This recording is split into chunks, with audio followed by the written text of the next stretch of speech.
Hello students, in our last video we have studied about microorganisms. In this video we will study about fermentation and other harmful microbes. Use your brain power. Why is yogurt mixed in the batter or dough for making रवा idli bhature? Yogurt को क्यों mix किया जाता है batter या dough में रवा इडली के या भटूरे के? तो answer is yogurt contains useful bacteria. They cause fermentation in the batter or dough if added in proper proportion. In this process, the heat, carbon dioxide, and other gases are produced. This helps the flour to rise.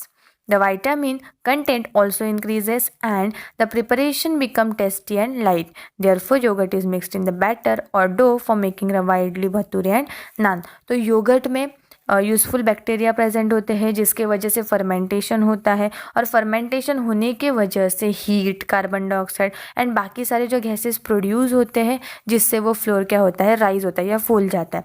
इसके वजह से उसका vitamin content भी बढ़ जाता है and ये जो पूरा प्रिपरेशन है वो टेस्टी एंड हल्का फुल्का लगता है हम लोग को. Second question, how do preparations like yogurt, idli, dosa become easy to digest? The answer is preparations like idli dosa are made from the batter that is fermented. Yogurt is also set with help of useful bacteria which carry out fermentation. The process of fermentation increases the volume of the substance and make them light, tasty and more nourishing due to increased vitamin content. Therefore, they are easy to digest. तो microorganisms का या fermentation process का use करके जो भी preparation किए जाते हैं जैसे कि योगर्ट, इडली, डोसा, ये डाइजेस्ट करने के लिए ईजी क्यों होते हैं? क्योंकि ये सारी चीज़ें जो है ना उनका जो बैटर वो फर्मेंटेड बैटर से बनाए जाते हैं. जैसे कि उनमें बैक्टीरिया डाले जाते हैं जिससे वो फर्मेंटेशन करते हैं और फर्मेंटेशन प्रोसेस में बहुत सारे गैसेस रिलीज़ होते हैं, हीट रिलीज़ होती है जिससे उनका वॉल्यूम तो बढ़ता ही है, साथ में उनका टेस्ट भी अच्छा लगता है, लाइट रहते हैं वेट में या डाइजेस्ट करने में वो लाइट होते हैं, ज़्यादा नरिशिंग वो हो जाते हैं क्योंकि उसका विटामिन कंटेंट बढ़ जाता है, इसलिए सारी चीज़ें डाइजेस्ट करने के लिए ईजी होती है. If the microbes are allowed to grow in batter, dough, fruit juices, etc., they break down these substances, producing new compounds as they grow and multiply in them. This microbial process is used in the production of various common foodstuff. अगर हम लोग ने batter, dough या fruit juices में microbes को allow कर दिया grow होने के लिए तो वो क्या करेंगे, उनमें जो कुछ सब्सटेंस है उसका ब्रेक डाउन होगा या वो ब्रेक हो जाएंगे एंड उससे कुछ नए कंपाउंड्स बनेंगे जो वो मल्टीप्लाई हो जाएंगे उसमें ही या ग्रो हो जाएंगे. और ये जो सारी पूरी माइक्रोबियल प्रोसेस है वो यूज़ होती है कुछ ना कुछ हम लोग के घर में जो कॉमन फूड स्टफ या फूड मटेरियल जो होते हैं उनका प्रोडक्शन करने के लिए. Sometimes when you are ill, the doctor prescribes capsules or injections of medicine like penicillin. These types of medicine destroy the pathogens and retard their growth. They are called as antibiotics. Antibiotics are produce with the help of specific microbes. तो जब भी हम लोग कभी बीमार होते हैं वो टाइम पर डॉक्टर हम लोग को कैप्सूल या इंजेक्शन देते हैं मेडिसिन से भरा हुआ, जिसका मतलब एक एग्जांपल है पेनिसिलिन. और ये जो मेडिसिन का टाइप है वो क्या करता है, पैथोजेंस यानी कि जो हार्मफुल माइक्रो ऑर्गेनिजम्स होते हैं उनको डिस्ट्रॉय करता है, उनकी ग्रोथ को रोक देता है. ऐसे वाले टैबलेट्स को या ऐसे वाले कैप्सूल्स को बोलेंगे हम लोग एंटीबायोटिक्स. एंटीबायोटिक्स जो होते हैं वो स्पेसिफिक माइक्रोब्स का यूज़ करके बनाए जाते हैं. Diseases like tuberculosis, typhoid, cholera, etc., which were previously considered incurable, have now come under control because of antibiotics. कुछ डिसीजेस जैसे ट्यूबरकुलोसिस, टाइफॉइड है, कॉलेरा है, जो पहले के टाइम इनक्यूरेबल थे, मतलब ठीक नहीं हो पाते थे, लेकिन अभी उनके ऊपर कंट्रोल किया जा सकता है ये कुछ एंटीबायोटिक्स का यूज़ करके. Domestic animals too can be protected from various diseases by mixing antibiotics with their food. Plants disease can also be controlled with the help of antibiotics.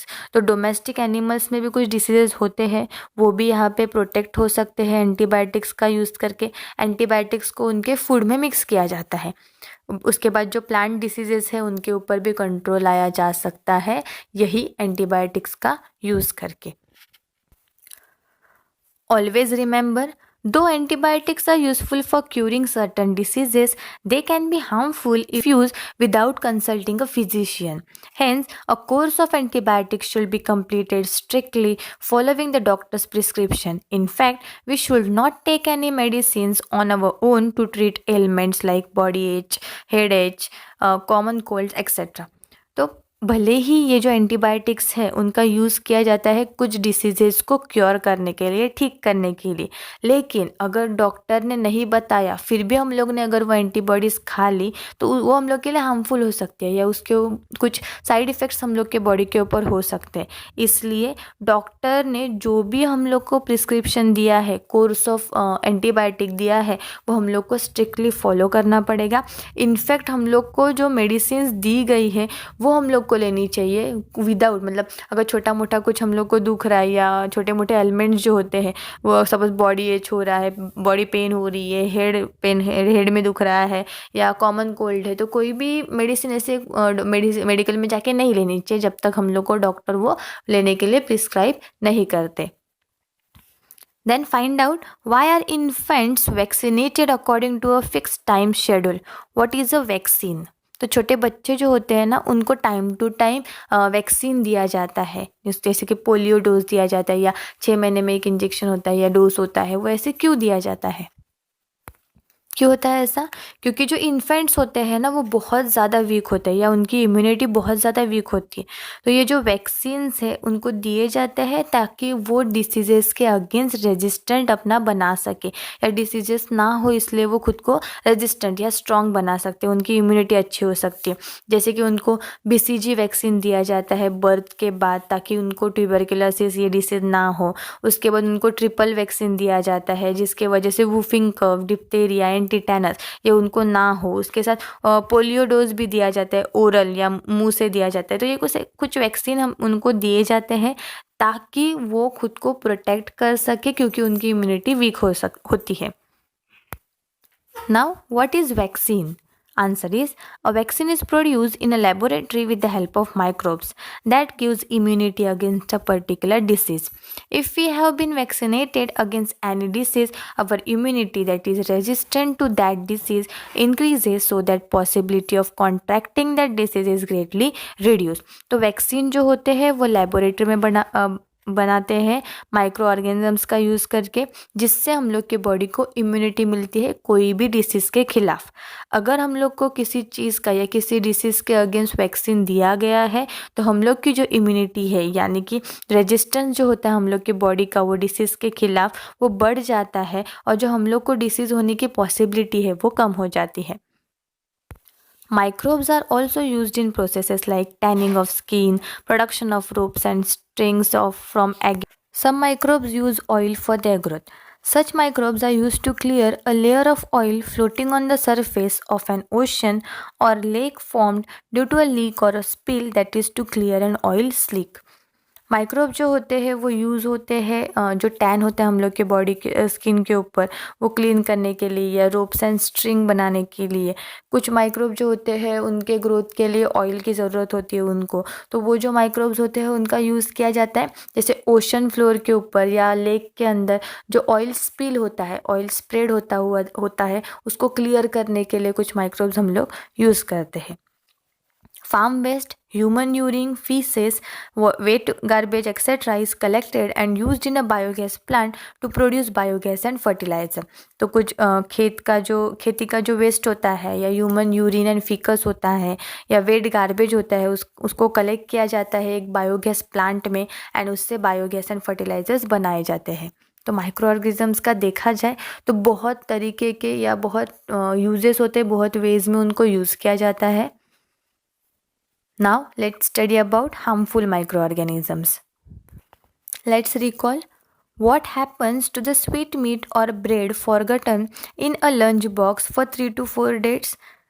Sweet meet मतलब जो मिठाई होती है, स्वीट्स होते हैं वो, या ब्रेड अगर हम लोग लंच बॉक्स में भूल गए 3 या 4 दिन के लिए तो क्या होता है? तो जब भी हम लोग स्वीट मीट या ब्रेड भूल गए, अगर हम लोग या खाना भूल गए लंच बॉक्स में ही, तो वो ख़राब हो जाते हैं। ख़राब हो जाते हैं यानी कि उसको हम लोग खा नहीं सकते। क्यों? क्योंकि माइक्रोब्स जो होते हैं वो उनको बैड बना देते हैं, या उनकी वहाँ पे हम लोग को ग्रोथ दिखाई देती है। ज़्यादातर के वहाँ पे क्या ग्रो होता है? फंगस यानी कि बुरशी। तो ऑब्वियसली हम लोग उसको नहीं खा सकते। Next, if jars of pickles, jam यानी कि मुरम्बा etc. are opened after a long time, a round layer of white scum or black particles may appear to have formed on the surface. In summer, milk and meat get spoiled quickly. Fungus grows quickly on moist and stale food. What do we do with such spoiled food and why? तो अगर हम लोग ने pickle की या jam की या मुरम्बे की जो जार है उसको बहुत टाइम के बाद ओपन किया, तो उसके ऊपर हम लोग को एक वाइट लेयर दिखाई देगी, या वाइट स्कम यानी कि ऐसे फोम फेस जैसा दिखाई देगा, या ब्लैक कलर के उसके ऊपर पार्टिकल्स रहेंगे। वैसे क्यों होता है? या समर में जो मिल्क एंड मीट होता है वो जल्दी ख़राब हो जाता है। फंगस जो होता है वो मॉइस्ट एंड स्टेल, मतलब ऐसे ही रखा हुआ जो फूड रहेगा 3 से 4 दिन के लिए, उसके ऊपर ग्रो होता है। तो हम लोग इस स्पॉइल्ड फूड के साथ क्या करते हैं और क्यों? तो ये सारा जो जो पार्टिकल्स आते हैं, या जो 3 से 4 दिन के लिए उसके रखने की वजह से जो फंगसेस ग्रो होते हैं, तो वैसे फूड को नहीं खाते हम लोग। वो क्या कर देते हैं? हम लोग फेंक देते हैं। और क्यों फेंक देते हैं? क्योंकि इसकी वजह से हम लोग की हेल्थ खराब हो सकती है।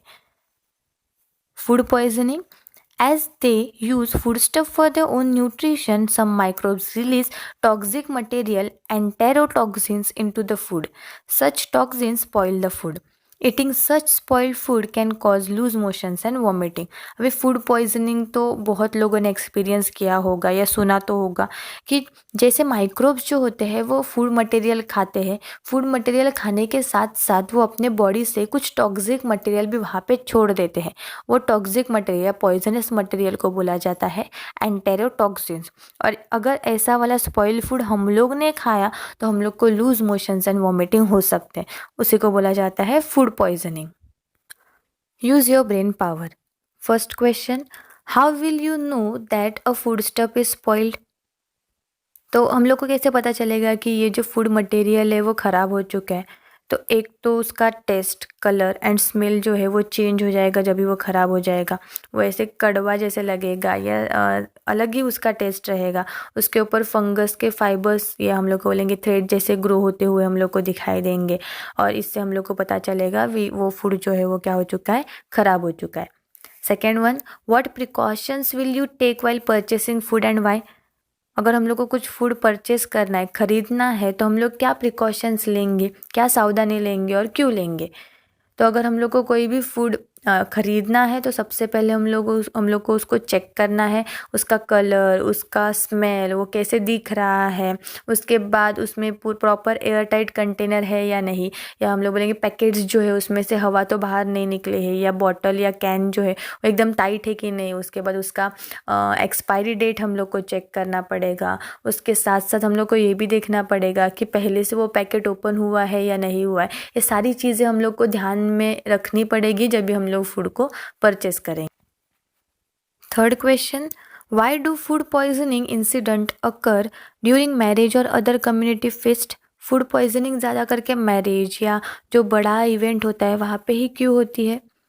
तो फूड क्यों ऐसे होता है? क्योंकि फूड को वहाँ पे ज़्यादा करके अनकवर्ड रखा जाता है, या प्रॉपरली कंटेनर में स्टोर नहीं किया जाता, या उसको मिस हैंडल किया जाता है गंदे हाथों से, जिसके वजह से वो फूड जो है वो ख़राब हो जाता है और जल्दी स्पॉइल हो जाता है। वहाँ पे जो फूड मटेरियल यूज़ होते हैं वो मतलब जल्दी ख़राब होने वाले होते हैं, जैसे कि जो मिल्क होता है या जो मिठाइयाँ होती है वो ख़राब हो जाती है जल्दी से। जो फूड आइटम सर्व किए जाते हैं वो कैसे भी किसी भी ढंग में सर्व किए जाते हैं, केयरलेस होते हैं वहाँ पे। तो इसके वजह से वहाँ पे ज़्यादा अमाउंट में फूड पॉइजनिंग हो सकता है। तो ऐसे इवेंट जो है वो ज़्यादा करके मैरिजेस में या जहाँ पे ज़्यादा लोग इकट्ठा होते हैं वहीं पे होते हैं। Always remember, eat fresh and properly covered food. Fresh food खाना चाहिए, अच्छे से कवर किया हुआ फूड खाना चाहिए। सेकेंड, ड्रिंक बॉइल वाटर, गर्म करके पीना चाहिए पानी। Third one, hold a handkerchief over your mouth and nose when you cough or sneeze. कभी भी अगर हम लोग खांसी मतलब हम लोग को अगर खांसी आ रही है या हम लोग अगर स्नीज कर रहे हैं तो वो टाइम पे हम लोग के माउथ के ऊपर हम लोग को हैंडकरचीफ रखना चाहिए ताकि जर्म्स बाहर ना निकले। Fourth one, don't allow garbage and water to accumulate around your house. अपने घर के आजू बाजू में गार्बेज, कचरा या पानी अक्यूमुलेट या स्टोर होने मत देना। Pathogens, disease producing micro organisms. Pathogen मतलब ऐसे टाइप के माइक्रो ऑर्गेनिजम्स जिसके वजह से क्या होते हैं, disease. Pathogens may be present in water bodies contaminated with sewage and dirt from the surrounding, in food left uncovered in unhygienic conditions, with houseflies sitting on it, etc. तो pathogen ज़्यादा करके कहाँ पे होते हैं, जहाँ पे वाटर बॉडीज होती है वो कंटामिनेट या गंदी हो चुकी है सीवेज वाटर या डर्ट के वजह से। उसके बाद जो फूड अनकवर्ड होता है या अनहाइजेनिक कंडीशन में होता है, ख़राब कंडीशन में होता है, जिसके ऊपर हाउस फ्लाइज बैठी हुई होती है, वहाँ पे ज़्यादा करके हम लोग को पैथोजेंस मिलते हैं। तो वहाँ पे if such contaminated food or water is consumed, we may fall ill with disease of the alimentary canal like amoebiasis, typhoid, cholera, hepatitis, gastro, etc. Pathogens are released in the air when a person having an infection of the respiratory tract sneezes or cough. तो अगर ऐसे गंदा, uncovered, unhygienic, contaminated food या water अगर हम लोग ने खाया या पिया तो उसकी वजह से हम लोग को इलनेस हो सकता है, हम लोग को अमियोबायोसिस हो सकता है या typhoid, cholera, hepatitis, gastro infections हो सकते हैं। और ये जो पैथोजेंस हैं अगर वो एयर में रिलीज़ हो गए तो उस हम लोग की वजह से दूसरे पर्सन को भी इन्फेक्शन हो सकता है।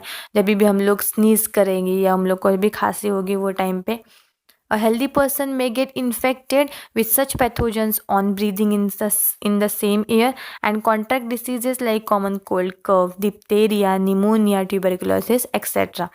और अगर ऐसा कोई पर्सन है जिसको ये सारी डिसीज़ हुए हैं और अगर उसने ओपन स्पेस में स्नीज़ किया या कफ हुआ, उसको खांसी दी, तो उसके रेस्पिरेटरी ट्रैक में जो बैक्टीरिया है या माइक्रोब्स है वो एयर में स्प्रेड हो जाएंगे। और वहीं पे अगर कोई हेल्दी पर्सन है अगर उसने वहाँ पे ब्रीदिंग किया तो वो सारे बैक्टीरिया उसके बॉडी में चले जाएंगे एंड फिर उसको कुछ कॉमन डिसीजेस हो सकते हैं, जैसे कि उसको कॉमन कोल्ड हो सकता है, कफ, डिप्थेरिया, निमोनिया या तो ट्यूबरकुलोसिस भी हो सकता है।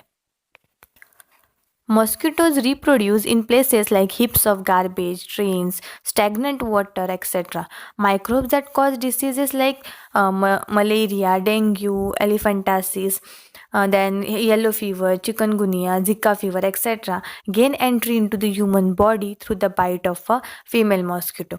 तो मॉस्किटो रिप्रोड्यूस होते हैं या मल्टीप्लाई होते हैं उनका नंबर जहाँ पे ज़्यादा गार्बेज होता है या ड्रेन्स होता है जहाँ पे गंदा पानी होता है या ठहरा हुआ पानी होता है, तो वहाँ पे माइक्रोब जो है ना वो मॉस्किटोज ग्रो होते हैं। तो उसके अंदर जो माइक्रोब्स होते हैं उनके वजह से डिसीजेस स्प्रेड होते हैं, जैसे कि malaria, dengue, elephantiasis, then yellow fever, chikungunya, Zika fever, ये सारे हो सकते हैं। क्यों? क्योंकि फीमेल मॉस्किटो जो है ना उसके वजह से ह्यूमन बॉडी के अंदर ये माइक्रोब्स चले जाते हैं एंड फिर ये डिसीजेस उनको हो जाते हैं। स्वच्छ भारत अभियान, almost 80% of all diseases occur due to uncleanliness. Keeping our surroundings clean, avoiding litter and disposing garbage properly, avoiding defecation in the open are some easy ways to stop the spread of disease. तो ज़्यादा करके जो disease है 80% disease वो अनक्लीननेस या untidy nature के वजह से होते हैं। तो हम लोग को क्या करना पड़ेगा, हम लोग का सराउंडिंग क्लीन रखना पड़ेगा, यहाँ वहाँ पे कचरा फेंकना बंद करना पड़ेगा, डिफिकेशन यानी कि कहीं पे भी जाके स्पिटिंग करना, थूकना या कहीं पे भी जाके यूरिन करना, ये सारी चीज़ें हम लोग को बंद करनी पड़ेगी, तब जाके सराउंडिंग क्लीन रहेगा और जो डिसीजेज स्प्रेड हो रहे हैं वो हम लोग स्टॉप कर सकेंगे।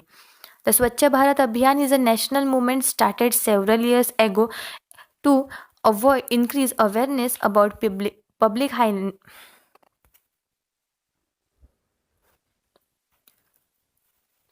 The Swachh Bharat Abhiyan is a national movement started several years ago to increase awareness about public hygiene along with habits of personal hygiene. Let us participate in this movement by starting a cleanliness drive in our school and neighborhood. तो स्वच्छ भारत अभियान ये एक national movement है, पूरे देश में चालू है, बहुत साल पहले ये चालू हुई है.